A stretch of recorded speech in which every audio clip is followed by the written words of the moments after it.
Hello, everybody. I hope you're doing well.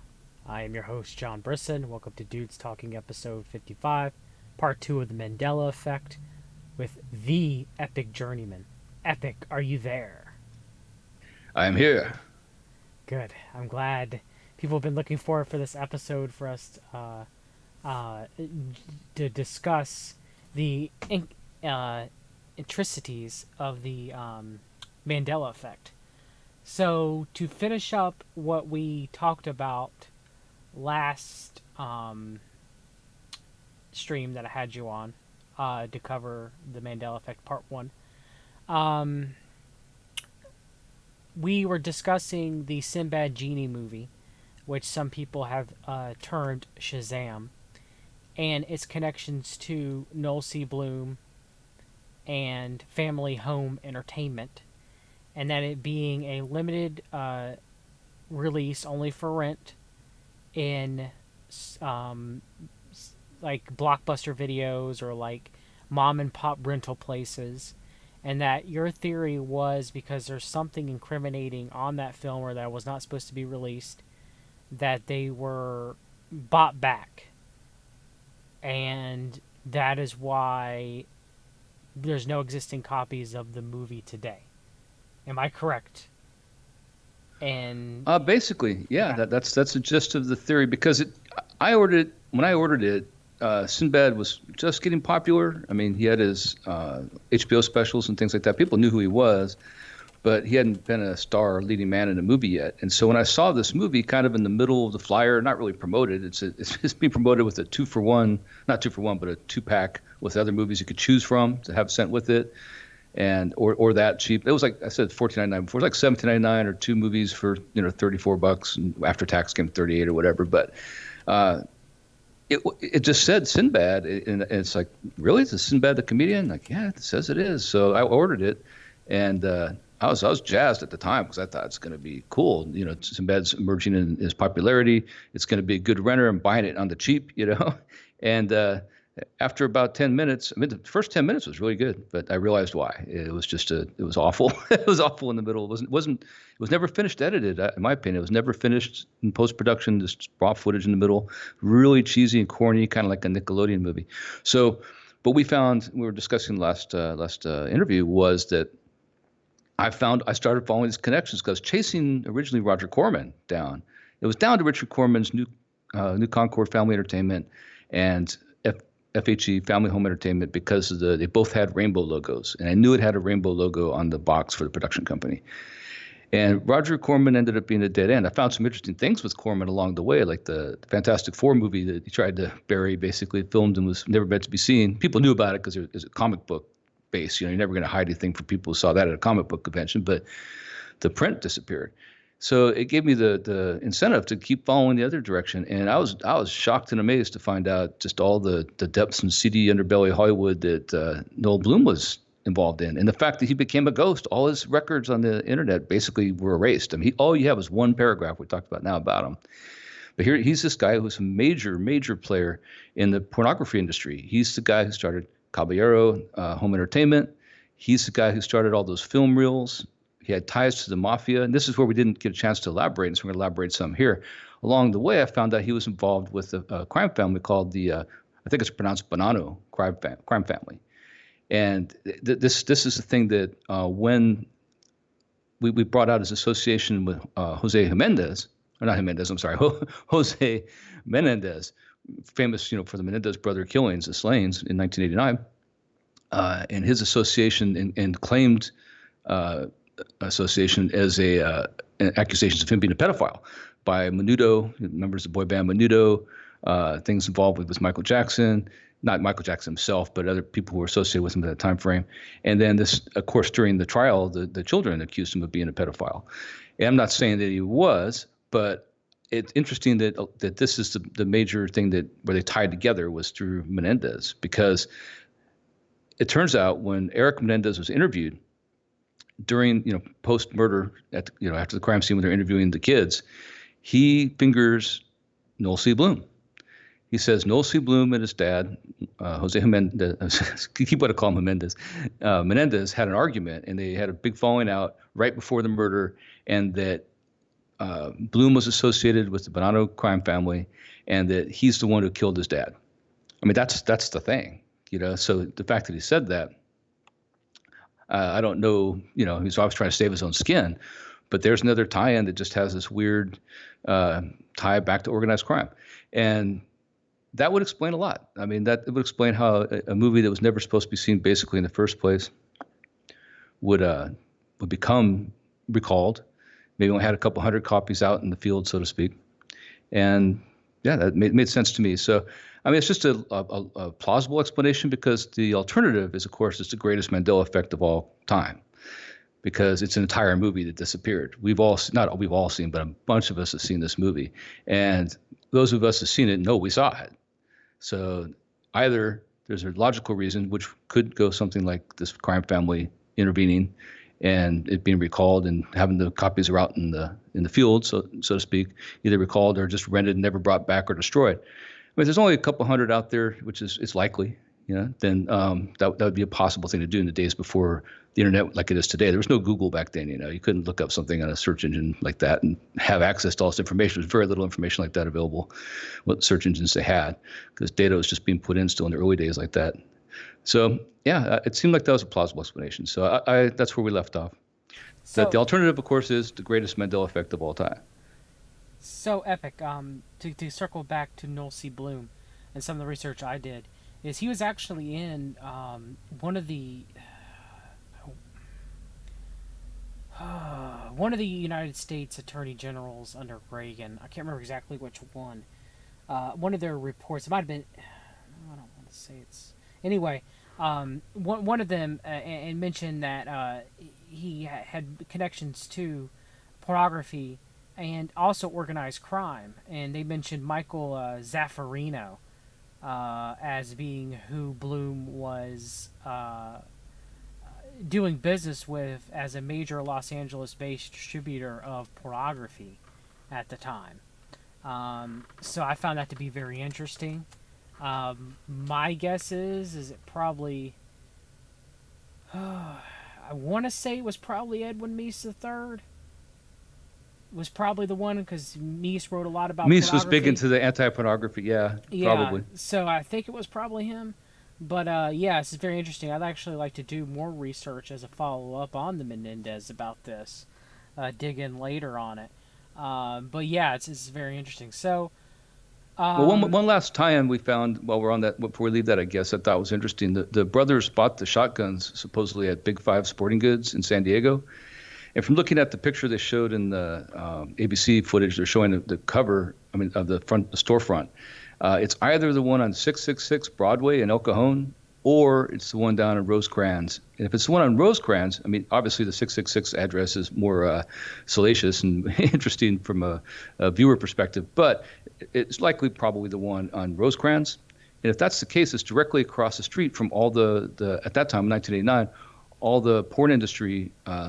It was right there in the middle of town with all the strip clubs and everything and the adult video stores on Rosecrans, because the Navy base, NTC San Diego, was right up the street, and the guys would get out of boot camp, and that's where they'd go. So you had these places, seedy places like the Girls, the Body Shop, these adult video stores. So why would they go to San Diego? It kind of makes you wonder, because that's also, if you had to distribute some kind of underground pornography, that might be the place to go. There's your connection, your hub in San Diego. Just something to consider. Not has anything to do with the Sinbad movie at all. Just a Menendez link that's worth looking into. Connections, both to the Genevieve crime family and to Michael Zaffarino, that was part of the Bonino crime family. So there's two crime families that seem to be involved in this. So. And they're part of the Five. They call it the Five, right? And I thought it was interesting that the guns were bought at Big Five. I mean, it just seems like a message was being sent in a way, because originally they really did think it was a mob hit. It was everything about it made it like it was a mob hit, and of course the kids later confessed. Yeah, very much so. So you have two of the five crime families being involved in, and a lot of the crime families were involved. A lot of people don't realize that we're involved in the shooting and distribution of pornography. From its early stages in the 70s, in the 80s. Of course, the original Nickelodeons, as mentioned by Josh Reeves' Spellcasters movies, a lot of that was funded by people of Jewish descent back in the 1910s and 1920s. But it's very interesting that a lot of the Italian mob was um, very up with the distribution and production of porn too as well. So that's interesting too. So to circle back to the Mandela effect, where do you want to go now? Well, I think it's interesting to continue how it developed after I came there for the Sinbad Genie movie in 2016 to Reddit. That's how I came upon the Mandela Effect, and I've been there ever since. But that was the thing that brought me there. But the thing that kept me there was something called a flip flop. It's the thing that made me know that it was actually a real thing. I mean, I was interested by some of the word changes and spelling changes and logo changes. That was interesting, but I could always, maybe maybe it is, maybe it isn't. I mean, I felt like it was real, but you can't really tell. So you start researching and thinking in your own mind about what the explanations could be. But then I saw this flip flop, and it was dealing with the movie Apollo 13. And anybody who's ever seen this happen, it's an experience. It's not a Mandela effect. It's an experience. You actually experience this, and there's been at least hundreds of people who've experienced this, if not thousands. So I have multiple posts over the years of people experiencing this. And what it is, you watch the familiar clip or movie Apollo 13, but it's at the point where Houston, we have a problem, is spoken by Tom Hanks, and the camera angle goes to his face right there as he's facing into the camera as he tells ground control in Houston the problem. And what had happened prior to that was when you watch it, there's this BuzzFeed article talking about misquoted movies, and it'll say right there that the most misquoted movie is it's not Houston, we have a problem. It's Houston, we've had a problem. And when I came to that particular thread, I was looking everything I could look at and find said the same thing. It was you watch the clip, it said Houston, we've had a problem. And the camera angle is different too. It came from overhead, like behind the guys, which they did a lot of scenes like that in the movie because they were filming inside the ship and trying to give space and the sense of them floating around and stuff. But it comes across, I think it's Kevin Bacon. You see him kind of more from the side. And it's Houston, we've had a problem. And we watched this. There's probably 30, 40 people in that thread over the span of a day or two just looking at that while it's still really active. And we're like, yeah, it is. It's Houston, we've had a problem. We're wrong. I mean, we're just wrong. We've been hearing it wrong this whole time. It must be Houston, we've had a problem. And right as we're all accepting the fact that we're wrong, and Reddit was a lot better, I want to say back then in a sense, as far as people being interested lifetime and hanging on to a thread. I mean, it just seemed more lively. But that was at the time for that forum because everybody's kind of discovering the Mandela Effect right there. It was a really exciting time for a lot of people. And this is 2016 for me. And what then happened was we go back, and I go to dinner or something, and I come back and I see a comment. It's changed back. I'm like, no, it didn't change back. Whatever. I still have like Windows open in my browser. I go there and I look, and sure enough, it's Houston. We have a problem again. I mean, just the way we all knew it the whole time. The camera angle's right. The the phrase is right. Houston, we have a problem. I go and I search every single thing I can find, every clip I can find. People are saying their tapes have changed at home. Now, I don't know about tapes at home. I didn't have a tape at home. I'm just looking at digital media I can find online on Vimeo and on different YouTube channels and things like that. And sure enough, they are all Houston, we have a problem. And we've just been looking at these, I mean, extensively, right? And when this changed, they all changed with no evidence that it had ever been the other way. And luckily, you have a clip up of one of the videos one of the guys put up that has some of the comment section that captured that from the same movie clips channel, and where people are talking. Do you guys see that change, right? Because that disappeared about a week after this. When I experienced it, it completely vanished. The clip didn't vanish, but the comment section was reset. You see, it's got like a million some odd views here. It got reset to 0, and it's got no comments, and it starts right over. Somebody reset the entire comment thread. So that's very suspicious to me, and this is something that of course happened. Now, to my thinking, it's an experience. It's not an effect. It's not a memory. I mean, this just happened. You know what I mean? It happened while I'm there, or in a couple minutes I'm away from the screen, right? So that's what really convinced me that something's afoot here. There is something real going on here. Let me play this video quick, Epic, and we'll do a commentary. Okay.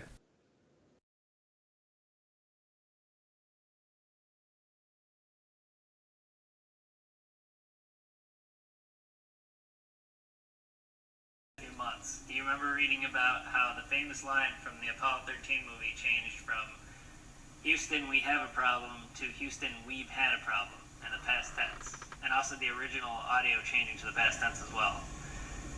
I actually found out about that back in April.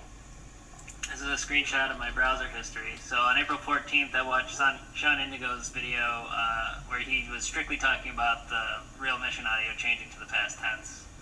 And it looks like on the 19th is when I looked up the movie and actually watched the movie clip. And I remember when I watched it, sure enough, Tom Hanks said, Houston, we've had a problem. Now, my whole life it was always, we have a problem. I watched the movie several times. I liked the movie. Whenever I heard someone talk about the original mission as well, it was always, Houston, we have a problem. Nothing was ever in the past tense. So that kind of blew me away a little bit. Plus, that was the second Tom Hanks line that I heard about being changed, also Forrest Gump. So that was interesting. And I remember telling a few friends and family members about it too, around that time. So yesterday, I happened to be on Reddit, and on the front page, there was a thread called Houston blank blank a problem. And I'm like, oh, I know about that one already. I read about that a couple months ago. But it was on the front page, so I was wondering why it had resurfaced to the front page, so I decided to take a look at it. And the original poster said, the famous line in the actual audio, not the movie, has gone from Houston, we have a problem, to Houston, we've had a problem. And I was like, wait a minute, they both changed to the past tense. What's this guy talking about? And as I scrolled down, I ran into this guy, Brother B. He said, this one is flipped back. Originally, the line from the movie was, we have. Then it changed to, we've had, with others being chided for misremembering it as we have. Now the movie has changed back to its original state. And then I scrolled down further and came across Biersteinstein. And he said, the movie line has actually changed briefly recently, then changed back. You can find top number movie misquotes sites that still have the line as being misquoted as Houston, we have a problem, when the actual quote from the movie is Houston, we've had a problem. But when you watch their own link to the scene, it says the former. So their whole segment on this movie is incorrect now. And it's more than one site, or at least there were the last time I checked, that was a while ago. So he lists a few links here to Listverse, BuzzFeed, and Business Insider, so let's take a look at those. So this is Listverse and the top 15 film misquotes. So 14 is Apollo 13, and the misquote is, Houston, we have a problem. That's the misquote. Let's listen to the clip. What did you do? Nothing, a stupid text. Whoa. Hey. This is Houston. Say again, please. Houston, we have a problem. Okay, so he clearly said, Houston, we have a problem. So that's not the misquote. Even though they're saying the actual quote is, we've had a problem, the actual line is, Houston, we have a problem. Okay, so let's go to BuzzFeed. This is the 20 famous movie lines that you've been saying wrong. Number 1 is Apollo 13, misquote. Houston, we have a problem. We just listened to it. That's the actual line. Let's go to another one, BusinessInsider.com. Apollo 13, 1995. Popular quote, Houston, we have a problem. Actual quote, Houston, we've had a problem. Nope. This is the real one right here. Here's another one. ThoughtCatalog.com. Number 2, Apollo 13. Quoting it wrong. Houston, we have a problem. Nope, that's the correct quote. So all these misquote sites have it completely wrong. I mean, this is crazy. Let's see. So, to top this off, the old audio of the original mission is still in the past tense. So listen to this.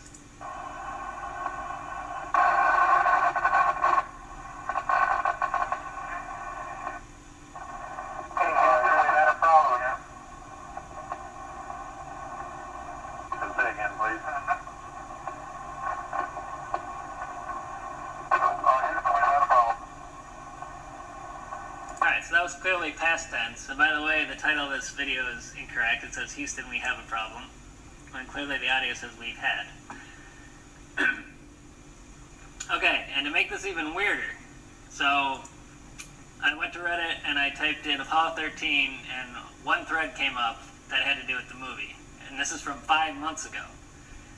So 5 months ago, they were talking about this exact same scenario where the movie line had changed from Houston, we have a problem, to Houston, we've had a problem, and then it changed back to Houston, we have a problem. So apparently this has happened more than once. This movie line keeps shifting back and forth. So I'm gonna post links to all these websites in the description. You guys can check them out for yourself. Yeah, this is a crazy one.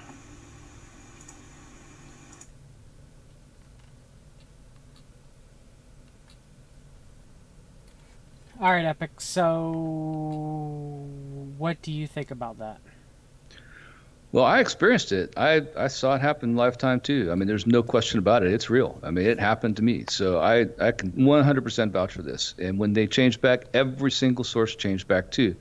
What really tripped me out though, and I wasn't a moderator or anything yet. I'm just a guy. I just started on Reddit, and you'll find that if you look at I got a kick out of looking at the subscribers. There's only 17,000 subscribers on the page. This is a long time ago, right? It's 171 or something now, 1,000. But so we're all looking at this, and we're flabbergasted people in this group. But I find out when I go look quite a bit later, maybe a couple months later, I find out that it's been going on since at least 2015. And there's a video from a guy in England who claims he had it happen on his cassette tape, his VHS tape. And he's making his video, and it's from like a year earlier, like full on year earlier. Well, in the time that I've been on Reddit since, and I've been checking it pretty much every day since, right? That experience has been shared by at least a couple dozen groups of people. But the thing is, when you go and look at it, like I've already experienced it. So I've already seen it go from we've had and back to we have, and the camera angle thing and all that. I've already seen it. So I get excited, or I used to get excited anyway, when I'd see somebody post it, because I'm thinking, cool, I'll go back and I'll catch it again, right? And this time I'll have a screenshot. I'm going to catch this myself, and we'll catch it live time. When I go, it's just the way it's always been. It's we have a problem. That's all I see. And everybody else who's ever experienced it before, that's all they see. And in talking to people in the community, and we've discussed and had private messages and groups and stuff, and brought it up on the chat. Nobody's ever seen it go back and forth. It's been Houston we've had, which is wrong, right? And it changes back to what we know is right. Houston we have, and that never happens to anybody again. So even though other people are experiencing it lifetime, and you catch it like it just got posted, when you go look at it, it's not there. It's just the way it's always been. So you wonder, are these people trolling you? Is this fake? You know? But I can vouch for at least the one I saw, and the fact that there was a video from a year before that described the same thing that I had never seen previously. So I know at least in those two cases it was real. And the people who experienced it, they were just as flabbergasted as I was.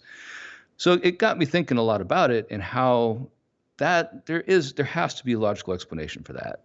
And there is a logical explanation for that. I mean, we're kind of caught in the past. I mean, I don't want to discredit the Mandela Effect. That's not what I'm here for. I mean, because again, if this is real, flip-flops are the most intense things you're ever going to experience. Honestly, I mean, that's because you experience them firsthand. You're not just maybe misremembering something. You experience it as it happens, and that'll change your perspective, which it did for me completely. And so what happens is you think about something like this, and we know now that Stanford University made a program called Face to Face back in 2008. And what it enabled you to do was do lifetime editing of broadcast in live time. And that could be broadcast on television. It could be something being watched on a stream. It could be anything, and change the actual facial expressions, the words, everything. Live time. I mean, using artificial intelligence back in 2008. And it's got better and better sense. And if this sounds familiar to people who are listening to me describe it, that's because that is exactly the technology that the lesser quality, in my opinion, deep fakes are based on now. The stuff you can like go public domain basically, and just get the software and let your computer crunch some stuff and make that happen. These computer programs that Stanford made do it in live time.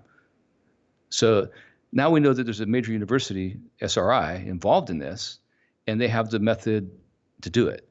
But that's not good enough. Okay, why would they do it? Well, they're a psychology in the group. They have their psychology group on campus. Maybe they would want to do it that way, some kind of test. I mean, that's possible. Or maybe something like DARPA would be interested.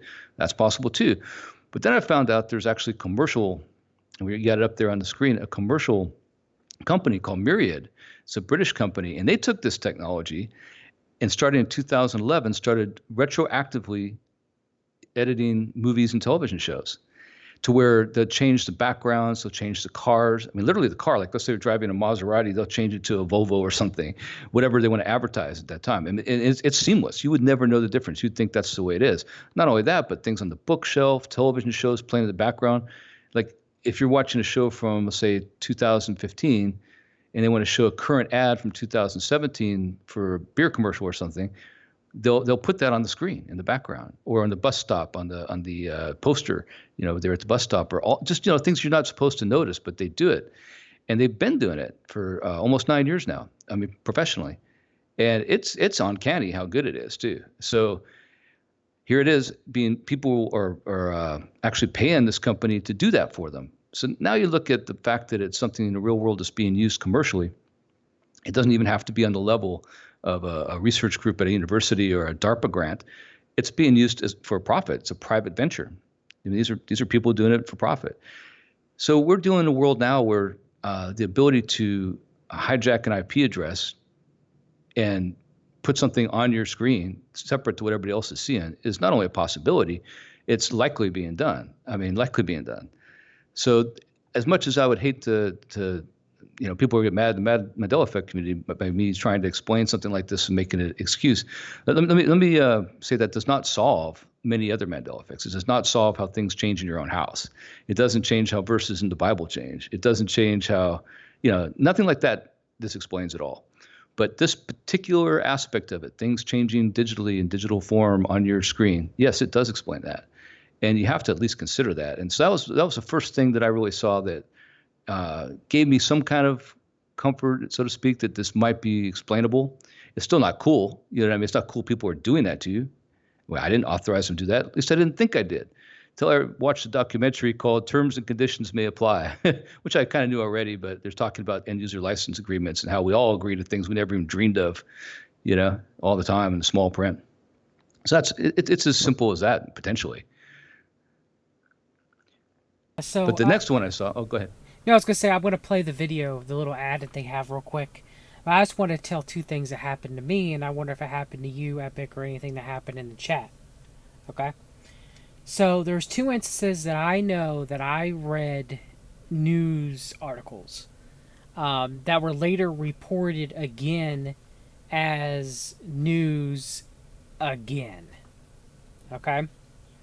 Like they had not been reported beforehand, like it's brand new news. So much so that when I went to search to find if it had been reported previously beforehand, I couldn't find anything alluding to it at all. All right. Now one is kind of benign. All right. It was this burrito place in Portland. It was called Kook's Burritos. It showed up on Drudge Report during December 2016, because I remember it was Christmas season. I was sitting in my recliner in my living room, reading this article put up that these owners of this Portland burrito place, Epic, these two women had went down to Mexico and they stealed this homemade burrito recipe from watching a woman in her house a Mexican woman in her house through the window make tortillas. So they all blamed them over cultural appropriation, and they were attacking their business or whatever. And I remember seeing it months later when it showed up. I think it was sometime in May of 2017, and I was like, wait a minute, I've already read this, and going back and looking at, because I almost felt like I was being, I don't want to say gaslit is the right word, but I don't know, I felt maybe I'm losing my mind or something, so I went back and looked, right, and I couldn't find it. And so that was one time that it happened. Now another time that it happened around the same time was, people might remember the so-called I guess she was actually leaker of classified material to The Intercept, a Reality Winner. She had such a weird name as Reality Winner. And that's a name that sticks out, right? It isn't like John Roberts. So it's kind of like a weird name. So I remember that that the news came out about her leak. I want to say it was around. I remember seeing it was like early 2017. It was like in January or February. I remember 4chan and 8chan were talking a lot about it because it just had been after Donald Trump was elected, and they were looking into start about the allegations of Russia spying. And then I remember everybody making a big deal about her name and everything. And then around the same time, this is almost like along with the Cook's burrito thing, where all of a sudden it just popped up in the news again and people were talking about it again. I want to say it was like in June. Like it was a brand new thing. Like no one had ever talked about it previously beforehand. So again, I was like, what's going on here? Like, am I losing my mind? And look, I understand it sounds crazy. It sounds crazy to me. I still don't want it to believe it to be true. But I've talked to other people who have had similar circumstances of them, in everybody's mind's like a goldfish for the most part, so they could easily be reporting on stuff twice, right? So I just don't know. Like I hate to say that those things are real because I have no idea, and it could just be me. I don't know. It's just subjective. I have no proof. Use the term being gaslit, and that's exactly what it's like. That's exactly what it's like. No, a lot of us in the so-called community and outside that are paying attention to this, that happens a lot. That happens a lot. Not just the ones you just mentioned. That happens quite a bit. Where something shows up in the news, you've read it. It was a month and a half ago. It's 2 months ago. Whatever. It comes up again like it's brand new. And you go look to see the old article, and the old article's not there. And that is exactly what this is like. It's exactly like being gaslit. And I think it's a good time to look at this clip because we can kind of tie this in and get into more exotic theories too. So we'll show you how something can happen, and then get the more exotic theories about why it may be happening. Because I'm glad I'm not the only one, because there's been one or two friends of mine that really look at the news and really read Drudge Report on a daily basis, and they've done separate things that they have noticed that are separate to mine. So I don't know if they're just reporting the same news or what. I don't know. Maybe it's just all in my head. I don't know. I don't think it is, but it's just something that I've noticed. So let's play this clip.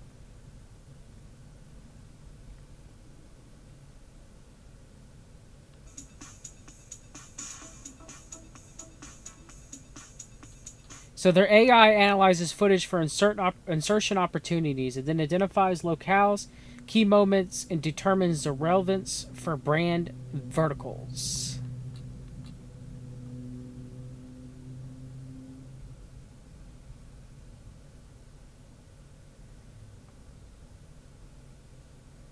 The newly created inventory is turned into campaigns that put brands, videos, products, and signage into the emotional context of the content.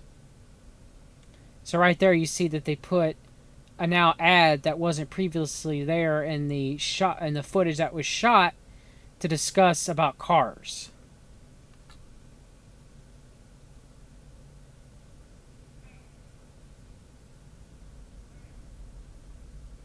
The platform easily scales campaigns across episodes, shows, and networks on linear and digital. So they imported in there. Now, DK Wilson said in the chat there was a gap in the reality winter reporting. She was first accosted at her home and then some reporting. Then around the time her case was to begin, the news again wrapped up again. Yeah, DK Wilson, but again, was that 6 months or was it only a few months? Because I remember the story about reality winter being reported on 4chan and 8chan. It was almost the beginning of the year. It was slightly after the new year, if I remember. There might have been that much of a difference in the reporting. It could just easily be that. But, go back to your point, Epic. Using this myriad technology, they can digitally insert things, and analyze footage to add in anything. They claim here ads, but it could be really used for anything. It could be anything, right? I mean, all Running Man with the combat scene in Running Man, totally. They could just put any props they want in there. They map the whole environment and can put anything. And one of the earlier ads they had, it might be, I'm sure it's on the website still, is they have a girl leaning up against a car. The car is like I want to say it's like a Volvo. And then they scan it, and it's a totally different color, whatever it is, but it ends up being a silver, I think, Mercedes. I think it's a Mercedes convertible. I haven't seen it in a while, but I mean, it's a totally different car. It's right there. And the reason that's important is because the other flip flop that I personally witnessed, and I can again vouch for, is the Back to the Future van, and that blew a lot of people away. And that's happened twice that I know of. I only saw it the one time, but the time I saw it, I mean, I can definitely vouch for it. So what it is we all know that in Back to the Future, it's a VW van that the terrorists are in when Marty and Doc Brown are at the Twin Pines Mall in the parking lot, and the terrorists show up and they pop the hatch and start yelling something in Libyan Arabic and chase after him and he takes off in the car, right? Well, that VW van no longer was a VW van. What it was a kind of a beige or light colored Toyota van with a top, a slide top. I don't know what the model of it is. I've seen it, but I can't recall the model. But that's what it was. And same thing. We're all watching it. We're like, well, that's weird. I mean, I guess that's what it is, right? We all thought it's a VW van, but it's the exact same thing. We're all to the point of agreement almost. Like we've all convinced ourselves, communicating back and forth in the thread over a matter of a couple hours or a day or two, probably a day and a half or something. And same thing happened. It goes back to VW. And again, this is something you experience. It's not something you were misremembering. You were just looking at it. Right? So this myriad, this exactly is that. It's exactly what it does. So, and it's been around since 2011. So there is potentially a logical explanation for this. It's not a good one. It means somebody's hijacking your IP. I didn't think I gave them credit or authorization to do that, but it's possible. It's possible. But now we get into the exotic, because the exotic is what I was known for when I first got there, and still am I always have the wild theories still to this day. And but when this stuff was happening, people started turning to CERN. They didn't know about these companies yet. They didn't know about Face to Face with Stanford. They didn't know about Myriad. But we knew that they were doing these. The Large Hadron Collider was doing these experiments, famously for CERN in Switzerland, outside of Switzerland there, so on the border of France. So the reason people thought that way, now I need to point out, at that time on the Mandela Effect subreddit, I wasn't a moderator yet, and I got banned like 3-4 times for even bringing this stuff up, because they banned people from mentioning the Large Hadron Collider, because so many people were mentioning it that it got to be a nuisance to the team at the time. And I can understand why, totally. But everybody was saying it without really explaining why it was, you know what I mean? And so we came up with code words. Like I use Voldemort. I prefer to CERN to be Voldemort, and things like that, so we can still get our point across on the forum. And that's what led, rightfully so, for me being banned back then. So, but the first theory that I came up with was basically the idea that you need a huge amount of energy to manipulate reality. And it's kind of like the idea, if you've seen the movie Forbidden Planet, there's this race called the Krill. They're long extinct. And the reason it's a forbidden planet, turns out, is because there's this device that amplifies people's thoughts. And the scientist who's there, has been using it, the same device the Krill used in the movie. And there's this underground, this huge underground base. Underground has all these generators and stuff to produce the power. And that's the idea, that he's producing this monster from the id that manifests itself in reality. And that's the sci-fi premise of the story. So the energy being generated from CERN and potentially crossing dimensions and manipulating parallel realms of parallel realities to allow these little pinprick holes to bleed across from one parallel dimension to another seemed plausible. And combined with the D-Wave computer at the time, which is, Geordie Rose was famously hyping it as gathering resources from other dimensions, kind of to hype it, but that's what he said in his talks. And that was the sci-fi angle a lot of people started to take. So that was the first thing. And what we've started to think is that's one of the more exotic theories. And I don't know if you want to go more into that realm or kind of start where I started, eventually became a moderator a year later. And then I kind of gave up on making those wild posts and actually moderating the forum. Had to take on the trolls and, kind of hung up my post shoes for a little while for the most part, the more exotic things. And, you had to be fair and balanced, basically, and treat both sides, skeptics and believers, experiencers alike. And you start to see a lot of theories come up, and they come down into different categories. But I will say that one of the ones that just gets rolled over and not talked about the most might be the most important one. It's the idea of hypnosis. It's the idea of mesmerism. What Franz Mesmer back in 1770 or so coined the term animal magnetism. It just became hypnosis, right? And that is an interesting topic, actually, because there are mass hallucinations and there are instances of mass hypnosis. So the question becomes, can that be done remotely? Can you be hypnotized over your monitor? Is that possible? Right? So I think that was interesting a foray into a realm not a lot of people talked about, because when you look at hypnotism now, nobody really explains it yet. I mean, they either believe in it or they don't, but scientifically, it's not really explained. It's an idea of power of suggestion, and basically it's a placebo effect, or it's something really happening. And Franz Mesmer, I'm surprised they didn't make a movie about this guy. He was trained by Jesuits. He was a friend of Mozart. He was in King Louis XVI's realm there when he moved to France, to Paris. And he made this machine to do 20 people at a time to cure them using mesmerism, right? And they'd dance around wildly in this ballroom and stuff and be cured, supposedly. Well, it's just kind of like the guys today with chickens, clucking like a chicken, or playing rock guitar riffs, air guitar and stuff never played before, singing like Taylor Swift or something, right? Knowing all the lyrics of songs supposedly don't know. Is that real? Is that real in a carnival, or are they all faking it? Well, I don't know, because people claim to have gone there and been hypnotized themselves, or to have the tape of their friend who really was just a guy in the audience. So it's one of those things that you'd think in the 21st century would have explained, but it's not. And it's really significant because it ties into so many things that we consider paranormal phenomena today. And we're going to start talking about the possibility of weaponized paranormal activity when we're talking about the Mandela Effect. I mean, so it's a combination of science and the paranormal combined, what I like to call techno-mages. The combination of magic and science. And that's absolutely possible, because we're talking about something you don't know how it works, hypnosis. And yet it's used for regressive hypnosis therapy to recover old memories of whether it be alien abductions or childhood abuse or whatever else you might be, or to help you quit smoking.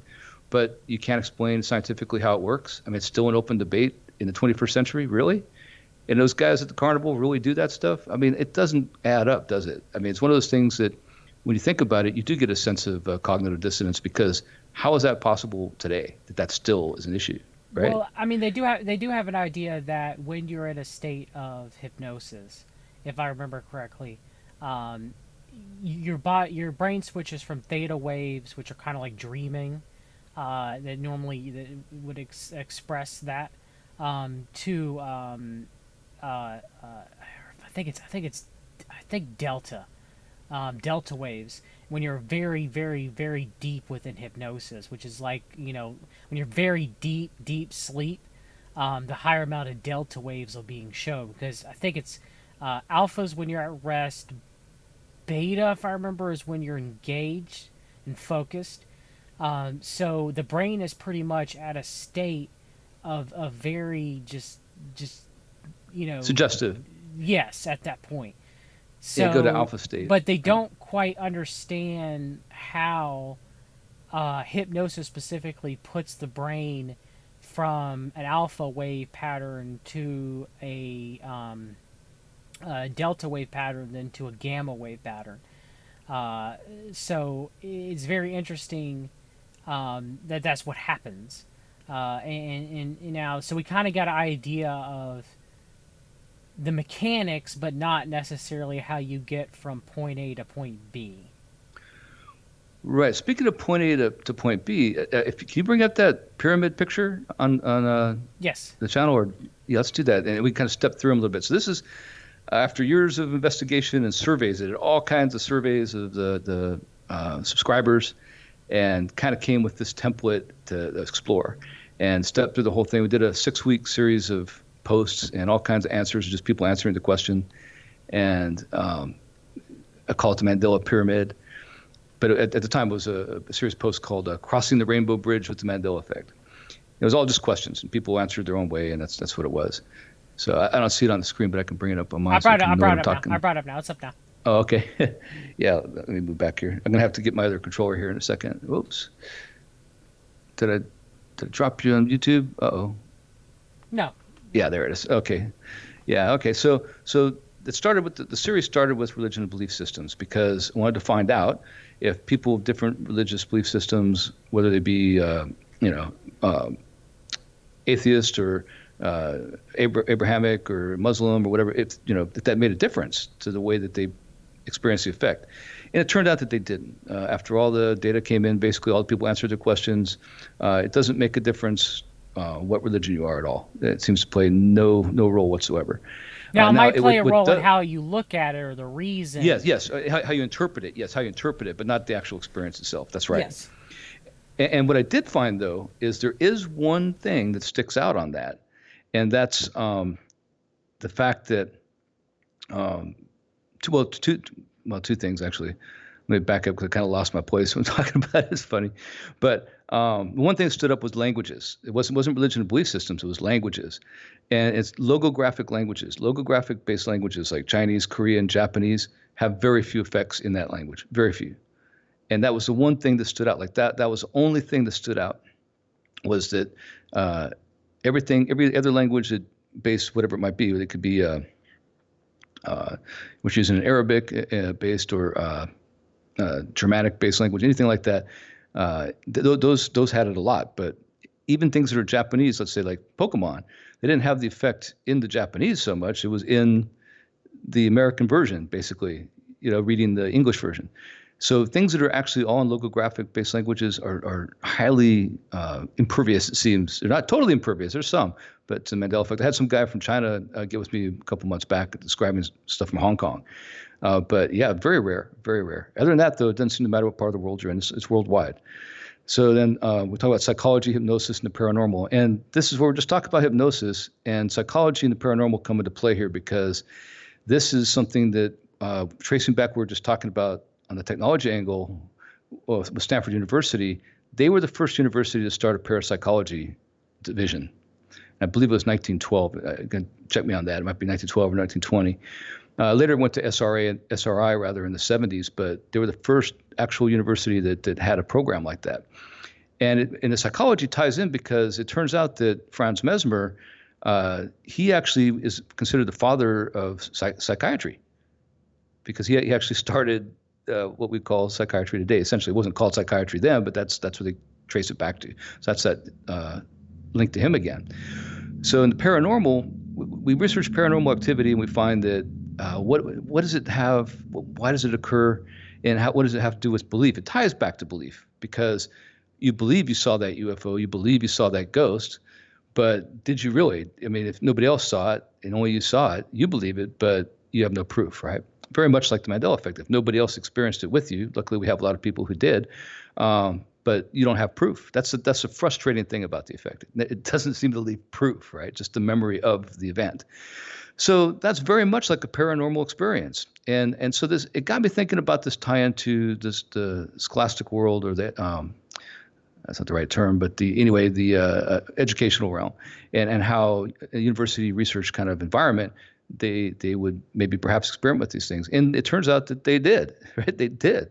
In a big way, they started doing it, especially in the 60s. They really started ramping it up in the 60s. And they had a guy named Andrea Beharic, I think that's his name. He's Serbian. I'm going to pronounce his name wrong. But he was a PhD, and he came back to Stanford. He's the guy who introduced the world to people like Uri Geller, and started Project Stargate, all these other things, remote viewing. He was to the 70s to what's his name, the guy the Area 51 guy is today. I'll think of his name in a minute here, but yeah, so he just was on every TV show and involved, but going back to like the 50s, these seances and things like that. And the seances is where it gets interesting because they did the seance in Maine. People might know if they explored this thing called the Nine. They contacted the Nine. And what really made that stand out, see if I have some notes here real quick online so I don't have to go look for them. I'm going to have to go look for them, looks like. But yeah, the people involved, it was obviously Baharik started it. And then, oops, I'm in VR, so forgive me for browsing around here. Anybody in the chat? Oh, Andrea Baharik, yeah, he's an interesting cat. Well, we'll get into that in a minute. I don't seem to have the tab open. I want to misquote the guys' names that were involved, but it's interesting because it was Anne Bancroft was the mistress of Alan Dulles, right? And Alan Dulles obviously was tied into Stanford in the Project Midnight Climax and the MK Ultra experiments that came from there with Timothy Leary and other people, and she was his mistress, but she was the owner of the Wall Street Journal and Dow Jones at the time. So these were all powerful, very wealthy people at this seance, this famous seance. And the other two people, that's why I want to find the names. I should just look up. If you look up the Nine seance, maybe you'll find it before I do. Because I'm doing it VR, I can't really find it. But the reason it's relevant is because this ties back to this actual study done at the university level where they were doing this. And it ties also into, later on, in 1962, the Stanford AI lab, artificial intelligence lab, because they were taking the work of Norbert Wiener and trying to make artificial intelligence. That's where it first started. And the very interesting thing about that work and what led to that work was that they were using kids who had disabilities, autistic kids and things originally, and deaf children and things like that. I got the list. You ready? The list of the Nine. I pulled up. Yeah, pull it up. Read those people's names off. Recluse's excellent blog. I have to give Recluse credit. Shout out to Recluse. The Nine, as they say. So you have Henry and Georgia Jackson, Alice Bouvier, Marcella DuPont, Carl Betts, Vonnie Beck, Arthur and Ruth Young, and Andraja Purik. Baharik. That's the guy. Yeah. That's the guy. Right. That's the link to all this. Never had me pronounce any names ever. But it's Undria, right? Undria. And I think it's Baharic, like Baharit, like a T almost. He's Serbian. I tried to look it up. It's too much. Yeah, I'm not exactly the best pronunciator of foreign languages. But yeah, so you're talking about the couple. That's the most interesting one. If the wife, you can reference the wife right there. And Alice Bouvier apparently was originally Ava Alice Muriel Astor. Yes, so her dad died on the descendant Titanic. of John Jacob Astor. Yes. Yeah, and well, what these people did. Okay, so they were really. What I want to get to. I found. Here it goes. I found my link too. So okay, so Arthur Young, Mary Bancroft, Marcella DuPont from the DuPont family, Alice Bouvier, Arthur Young, and his wife. So Arthur's wife Ruth Young. It's really interesting because her and Mary Bancroft became best friends. They ended up touring the world together, like later on as old ladies, basically. It's like, that they just hung out together. But so this wealthy group of people, they started this, and I wish I could remember the name, but they started this group from that kind of carried on the tradition. And Gene Roddenberry was one of those. And it all goes back to the Bay Area. This whole thing goes back to the Bay Area, goes back to Stanford, goes back to this study in parapsychology, right? And so you start finding out that the people that were brought in at that time frame were brought in there because of their skills to try to prove the existence potentially of this energy, what this animal magnetism injury that Mesmer brought up.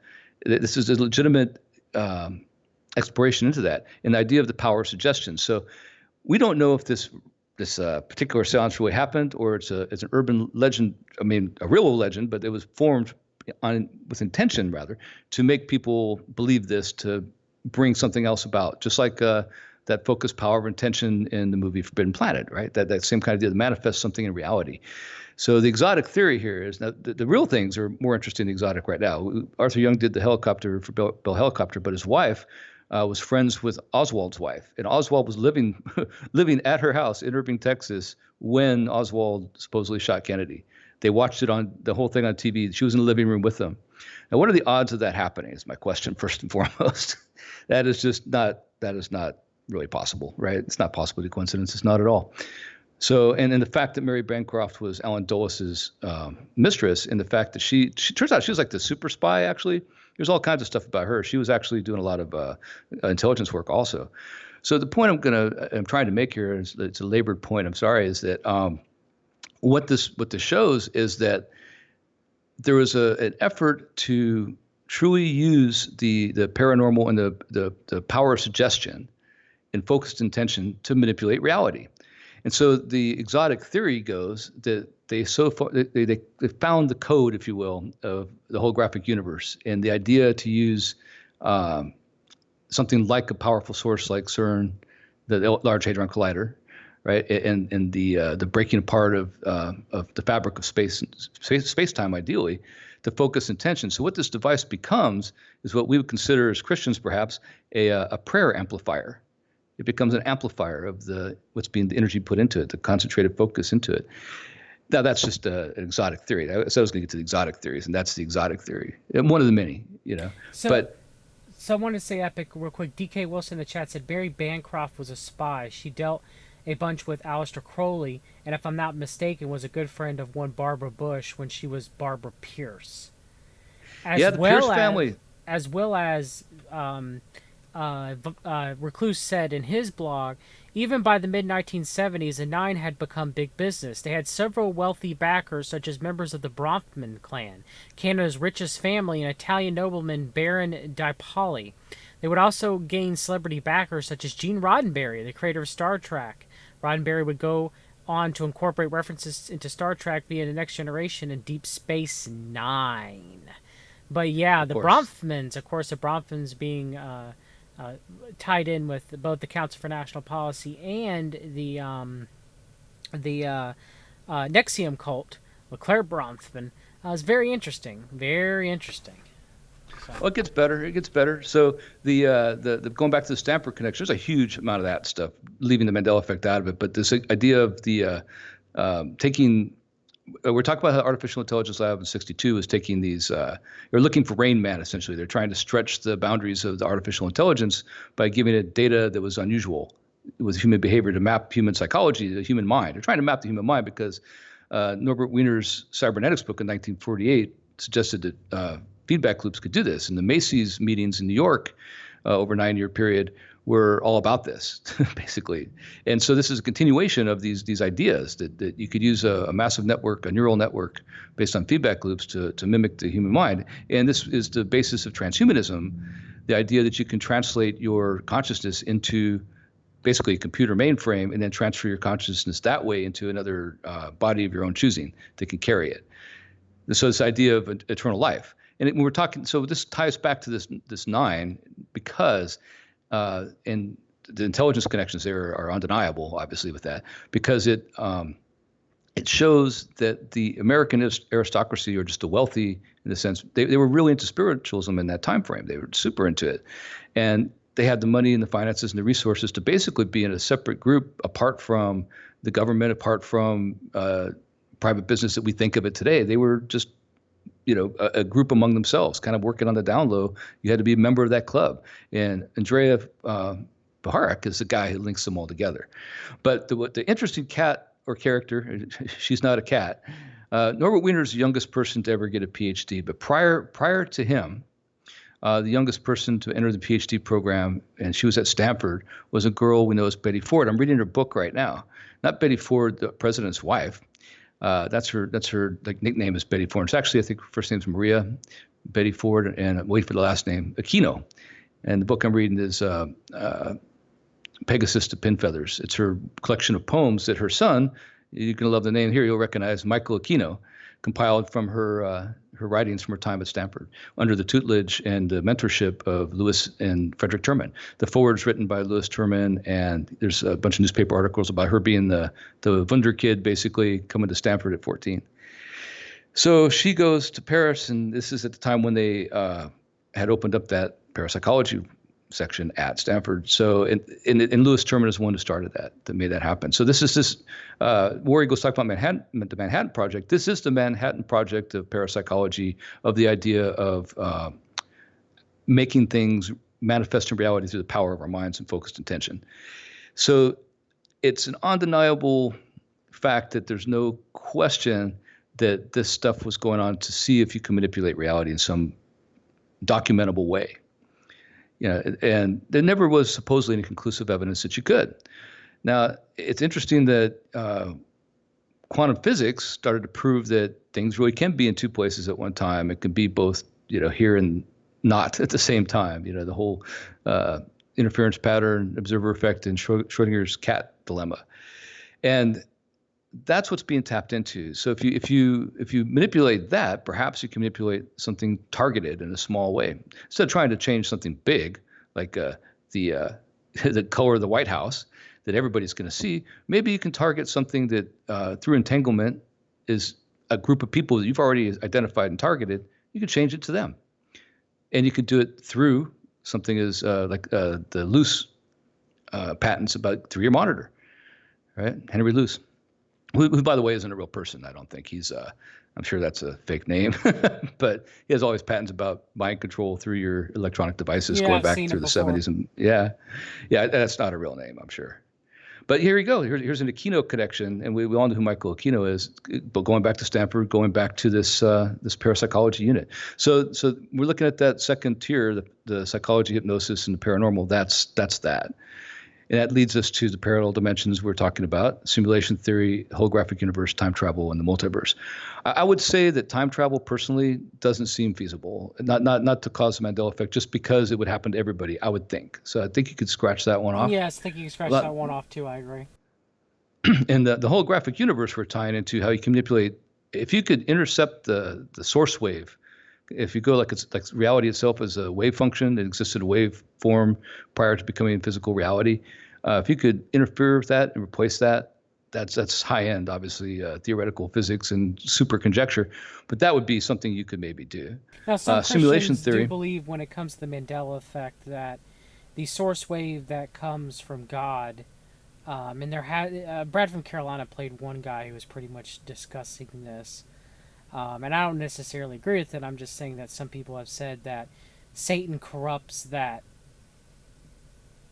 data in a way, and the fall corrupts it. So that's why you end up having Mandela effects, is because of that, supposedly. So.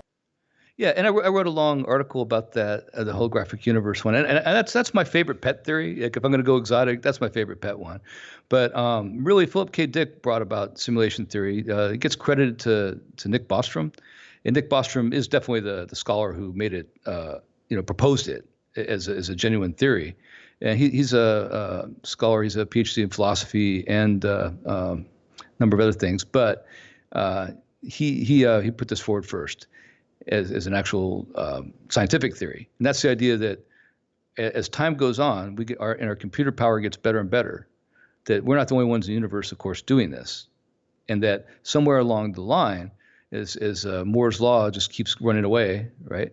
And all these other things, what'll happen is it'll become so great, the computational power becomes so great that you can simulate reality completely, a whole universe basically in a simulation. And that's his theory. There's three things in it, in the theory, but that's the one everybody clings to is that. And that explains a lot too. I mean, if you're running a simulation, then the architect or the designer or the programmer can change anything they want to at any given time. So that would explain partially that. So a lot of people adhere to that. And the parallel dimensions, the idea behind that one, it kind of gets into quantum immortality. And the two things in the surveys that I've done that the Mandela Effect experiencers seem to have more than anybody else. I mean, the only two things that seem to stand out. One quick I want to say, it was called the digital physics argument for the existence of God, is what it's called.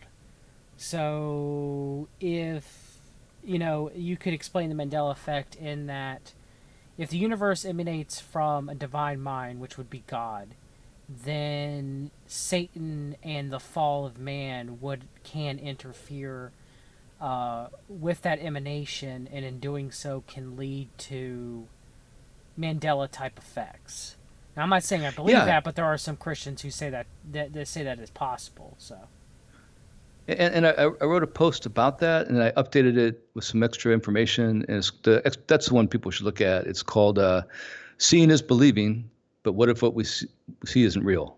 Seeing is believing. What if what we see isn't real? It's a long post, but it describes exactly how you could it's like two projectors running side by side, and one takes the place. They're in sync, right? And one takes over for the other one. So it seems seamless to you, but you've actually now seen an altered scene. And that's, if you're talking about from a religious standpoint, Satan taking the source wave of God away and replacing it with his own. That's what that is. That's exactly describing that. I'm describing it more in a scientifically plausible, way. I mean, exotic and not armchair, not super and that theory science, comes obviously. from the Christian apologetic Michael Jones, who's got a YouTube channel, Inspiring Philosophy. So let's continue. So let's go to technology next, which is above all that. Well, let's just go real quick on parallel dimensions, because the things that what I was about to say was the two things that the Mandela Effect experiencers seem to experience more than other people is either a near-death experience, right?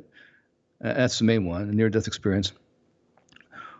Well, we'll stick with the near-death experience, actually, because that ties into quantum immortality. And the idea behind quantum immortality is that there are parallel dimensions in the multiverse that exist all the time around us. And that when you die in one of them, it may be something you survived an event on your side, but in that reality, that dimension, you did die. You step into the next adjacent closest one. So you're now in a dimension that's every bit is almost exactly the same as the one you left, the closest one to the one you left, except for tiny little details where somebody went left instead of right one day or something, just tiny little details, right? And that's the idea behind parallel dimensions. Yeah, so technology we're talking about a little bit with the legitimate ones, with the Myriad and with face-to-face and the idea of deep fakes. And now it gets into things that are very real that are happening around us right now, and it's really artificial intelligence at the head of this.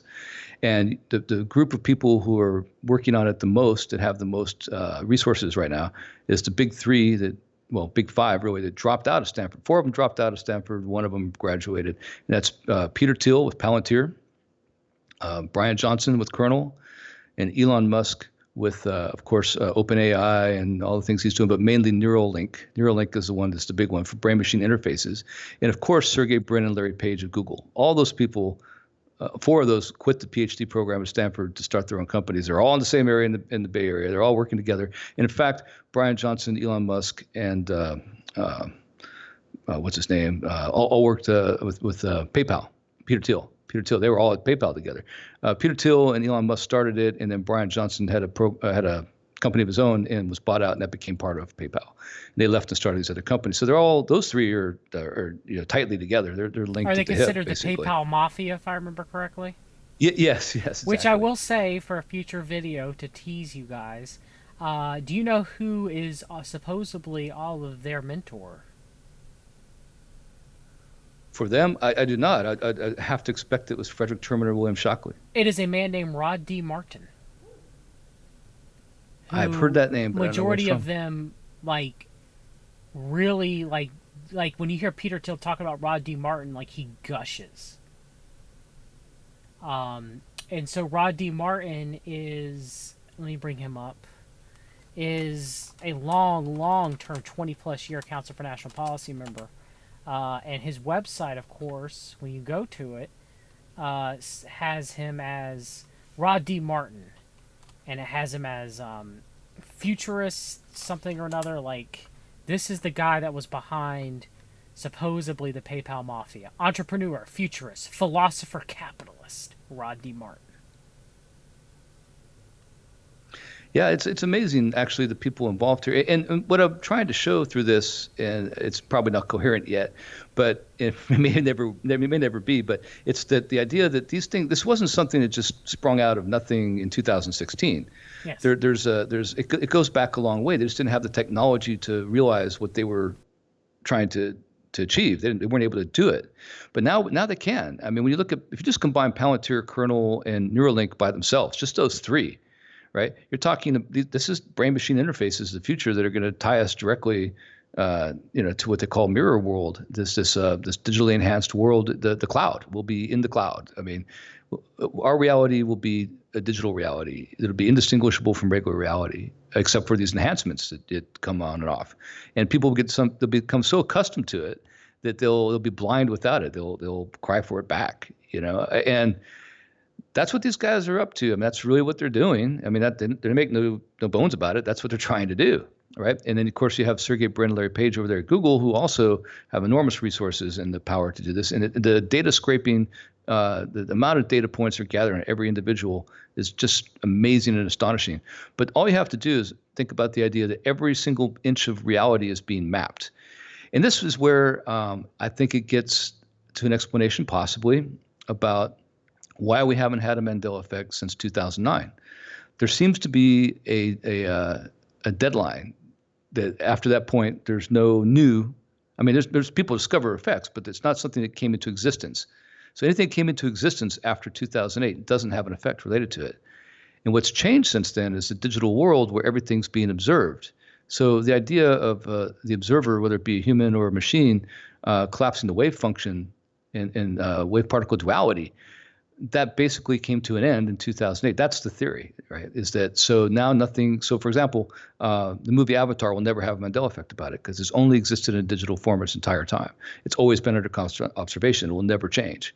So this mapping of everything comes from your TV sets, your phones right now, the Google card for Street View driving down your neighborhood, the satellites, everything else. There's going to come a time through the Internet of Things where every single piece of the material world will be under observation constantly. There will be no escape from a digital overlay. The analog reality will be mimicked 100%. And so that is the goal of these people, is to have that kind of control over reality. Now you don't need the spiritual parapsychology side of it. You can do it through science. The idea of being technomages. That's a real thing. I just don't know if they'll ever get that. I don't think that God would allow them to supersede free will completely, Epic. I don't think so either. Not we won't have that happen to us unless we let it. We accept it. Like if we accept that. I mean, that just gets us to the next one, the top one, apotheosis and ascension. That's where the idea that we're changing as human beings. And so the idea behind this whole pyramid here and how it relates to the Mandela Effect is that the Mandela Effect is not a thing of its own. It's a symptom of something else. It's always been a symptom of something else. It's a symptom of this ladder being climbed to achieve these things. And as these things become achieved, right, then the effects emerge, because that's a little fragment of our analog reality that's being stubborn.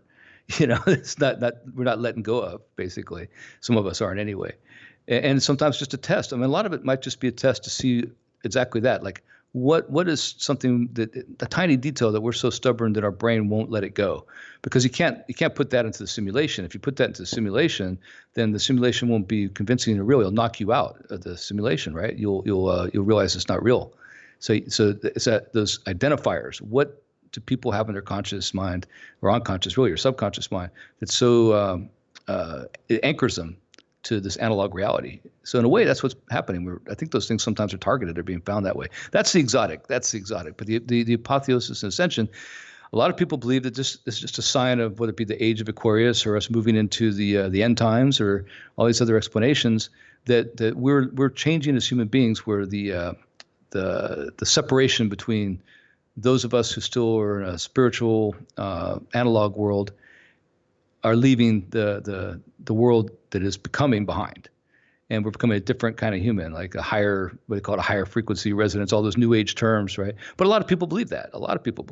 So that's why it's on here. You have to throw that in there. How they're trying to get us to evolve. That's what the world order is working through theosophy, is pronounce it. I would say ascension, pretty much. Apotheosis. Apotheosis. Yeah. There you go. God, tongue tie. Man becoming God. Yeah. Yeah. The deaf and dumb spirit was attacking me at that point. But yeah, I couldn't get the words happened out. to be this show. But it's very interesting that when you look at the movie Under the Silver Lake. Did you finally? Yeah, you did finally watch that, Epic. Yeah, I did. What did you think about it? Yeah, I thought it was interesting for sure, and it was the idea I mean, there's some things that are catches there for people. I don't want to necessarily spoil it for people, but yeah, the people who thought they were sending the cultist basically. If that part was if you real, want to watch the movie, skip 5 minutes. skip, All right, yeah, skip 5 minutes. skip this. This is your warning. Yeah, Skip 5 minutes if you don't want yeah, spoilers skip 5 minutes. Yeah. for So Silver Lake. Go ahead. Under Silver Lake. So the movie starts off. The guy doesn't have a job. He's having all these weird experiences, and the dead bird falls from the sky. Right. He's walking into his little Melrose Place style unit apartment. The little courtyard, and the thing is, it just gets weirder from there on. There's always little clues that he's actually on some kind of, if you pay attention, he's on some kind of trip, some kind of drug trip. So there's a lot of clues to that, and he does end up taking a bunch of these drugs later on at this party, and he meets this girl at the party, and that girl ends up being this demon basically that kills this like conspiracy theory guy that he just talked to, like, was it a day or two before? I think it all happens over a span of a day, right? It starts like one day, goes in the next day, basically, I think. But he ends up finding this secret underground. It's not really, it is underground, and he goes out there. It goes in this boarded off area out in kind of the sticks in the Hollywood Hills, like under the Hollywood sign, basically somewhere. I think right out there somewhere, not specifically, but he ends up going down there, and there's these people that are waiting on the ascension. They're going to be translated into. They're going underground, and they're going to live out their lives eternally there. And this whole thing uncovered is about this cult basically, and Yeah, in a way ascension it does cults. tie into this. Yeah, it's an ascension cult. Exactly right. And so that's what, like on the positive side, the benign side, we're talking about maybe Christians and believers of Buddhists or spiritual people, just spiritual Muslims, spiritual people in general, even people who don't believe in religion, perhaps just focusing on what's real, what God gave us, and heading up to a higher dimension, essentially. And we're leaving this earth behind. That's the idea of ascension. Apotheosis is what transhumanists seek and what Freemasons seek and other secret societies seek, and that's man becoming God. And if you go to Washington, D.C., you'll find that in the Capitol, you'll have the apotheosis of George Washington painted on the mural at the top of the dome there, where he becomes a god. I mean, they actually make George Washington, if you would look at this image in this painting, he's becoming God, right? A god.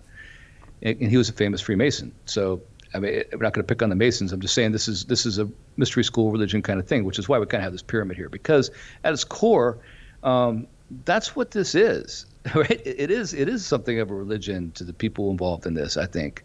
And these little clues we're seeing, maybe they are something related to this bigger grand plan. Or, people want to say it's just all easily explainable. It could be. I mean, maybe not all of it.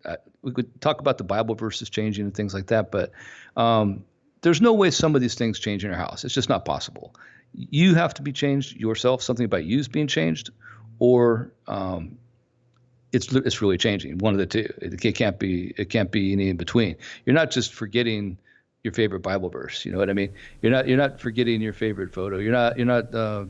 That's not happening. Or if you're witnessing these other things we're talking about earlier, some of those can be explained by technology. But is that technology being done to deceive you, in a sense, to reinforce that belief that you can manifest reality, or that reality can be changed, that reality isn't stable? Maybe it's more about the idea that reality isn't stable and that reality can be changed. And by you losing your anchor ability, it enables, through the power of technology behind it and focused intent, to make it easier to happen. That's See, the I most believe exciting. that reality can't be changed. I believe that it's just one's perception of reality that can be changed. There is one universal objective truth, which is God. But I'm not saying that, for example, things cannot be manipulated by Satan, by technology, to deviate or intercept that objective truth. It still doesn't completely, stop it from those who find God. But it still is a way for Satan as the adversary to interfere. And if the Mandela Effect is real, that's what I think that it is, Epic. Among people misremembering in some degrees, or technology, being changing things. But I do think that would be Satan in that regard, the Python spirit, the false Holy Spirit, in a lot of ways. So yeah, I mean, it's I definitely think that would be true in that case. So that's how I look at it. And if So there's if no if real it is real, answers. there is no.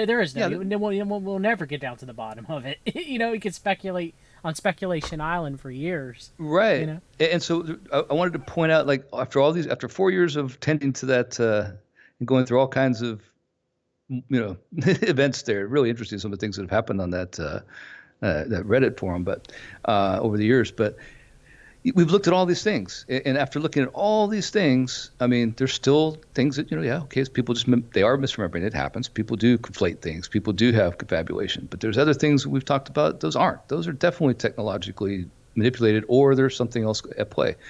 So let's go with if you can eliminate those through technological manipulation, and we can talk about the biggest Mandela effect, in my opinion, of them all, the Sinbad Genie movie, a whole movie disappearing from existence. Well, it's either being hidden by something like the mob. I mean, it's a solution, right? If you take those two things away, what are you really left with? You're left with you're left a lot of other things. I mean, you're left with your Bibles changing. You're left with products changing, things like that. But the mystery becomes more focused on that now, because you can eliminate those two other things, right? So I guess one thing, changing real quick, and one for the show, and I'd like to have you back on for part 3 if you don't mind, Epic. Is the famous burst of people remembering the lion shall lay down with the lamb. Now, I remember that growing up in a Presbyterian church. That being said quite frequently, and that being everywhere. Like you would see banners posted with it, but that has changed, has it not? Well, the vast majority of illustrations, paintings, and images still have the lion and the lamb together. They still have that. There's a couple I found now that have the wolf, because it's changed to the wolf, right? And I remember there being more than one verse. Isaiah 11:6. If I remember, it's Isaiah 11:6, right? Yeah, there's another one too that has it. I can't find that one. I remember I used to have to quote Bible verses. I went to a Christian school last part of high school, so we'll stick with this one for tonight, because this one's the most prevalent one that people remember. You know what I mean? Yeah, and there's no question that there wouldn't be. I mean, there's Lion and the Lamb ministries. There's Lion and the Lamb daycare centers, Sunday schools. I mean, just look at it. There's thousands and thousands and thousands of them, and many quotes who's made it their whole point to study the Bible all their life and went to school and all that stuff. They quote the lion should lay down with the lamb, but it's wrong. How could they all be wrong, right? It just seems so unlikely. It's a good one. It really is. There's a lot of Bible verses that have changed, but that one's the most significant one, the one most people know. It's very much so. I mean, you have Israel being represented as a Lion of Judah, so it would just make sense culturally.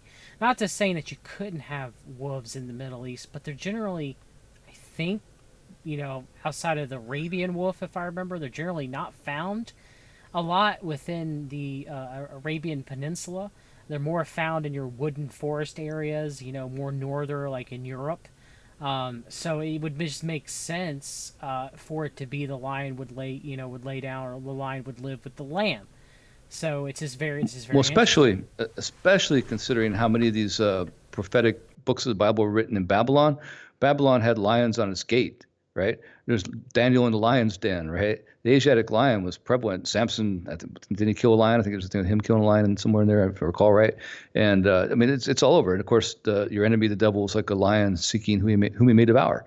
There's the only verse I know that has wolf in it is a wolf in sheep's clothing. That's like the only one I know of. So many more verses dealing with lions, because Asiatic lions were very, very common in the region, particularly in the Babylon region. And of course, the wolves in sheep's clothing would be in Matthew, which would have more of a Roman, which would make sense in that regard. Well, because the Romans, for people who don't know, even though Matthew was, written Jewish influence, obviously, but it would make sense of why.